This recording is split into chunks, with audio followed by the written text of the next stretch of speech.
আসসালামু আলাইকুম বন্ধুরা, সবাই কেমন আছো? আশা করি সবাই ভালো আছো। আলহামদুলিল্লাহ, আল্লাহ পাকের অশেষ মেহেরবানিতে আমিও ভালো আছি। তো দৈনন্দিন জীবনের আরও একটি নতুন ব্লগ ভিডিও নিয়ে তোমাদের মাঝে হাজির হলাম। তো আজকে দেখো আমি কি রান্না করছি। আজকে আমি রান্না করব কাঁচা টমেটোর চাটনি। তো কাঁচা টমেটোর চাটনিটার জন্য কি করতে হবে ফাইনালি দেখতে থাকো। অবশ্যই স্কিপ না করে পুরো ভিডিওটা দেখবা, তাহলে অবশ্যই যারা না জানো তারা অন্তত জানতে পারবে কিভাবে কাঁচা টমেটোর চাটনি তৈরি করতে হয়। আমি ছোট একটা প্যানের মধ্যে কাঁচা মরিচ আর পেঁয়াজ সুন্দর করে ভেজে নিয়েছি। এখন এখানে আমি গোটা 6টা টমেটো নিয়েছি, ছোট ছোট সাইজের 6টা টমেটোকে আমি কুচি কুচি করে আগে কেটে রেখেছি বাটিতে। এখন এটা আমি এর মধ্যে দিয়ে দিলাম। এটা এর মধ্যে দিয়ে আমি সুন্দর করে তেলের সাথে তেল পেঁয়াজ যেটা ভেজেছি ওটার সাথে সুন্দর করে আমি মাখিয়ে দেব। তবে আমি কিন্তু এর মধ্যে এক ফোঁটাও পানি দেব না, শুধুমাত্র তেলের মধ্যেই সিদ্ধ করব।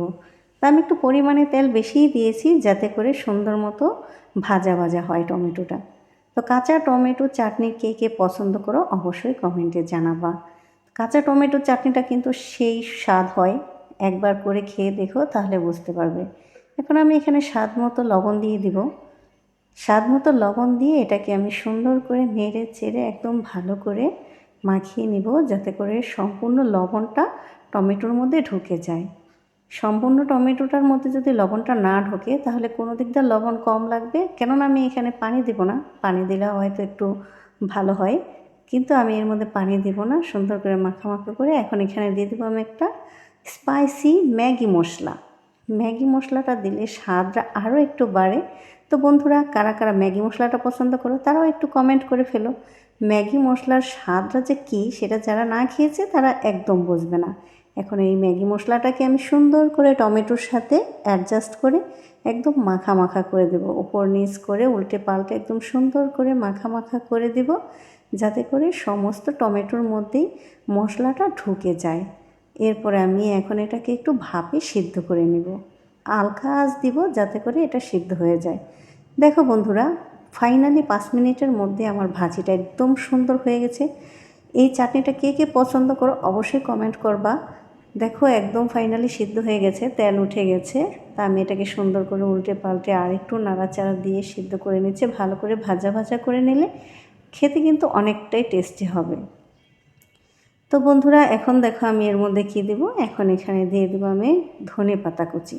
কারণ ধনেপাতা কুচিটা দিলে এখন বর্তমানে ধনেপাতার সিজন, তাই হয়তো ধনেপাতাটা অ্যাভেলেবেল পাওয়া যাচ্ছে, কিন্তু সবসময় ধনেপাতা পাওয়া যায় না। তো আমার ইচ্ছে করে সারা বছরই যেন আমি ধনেপাতা পাই।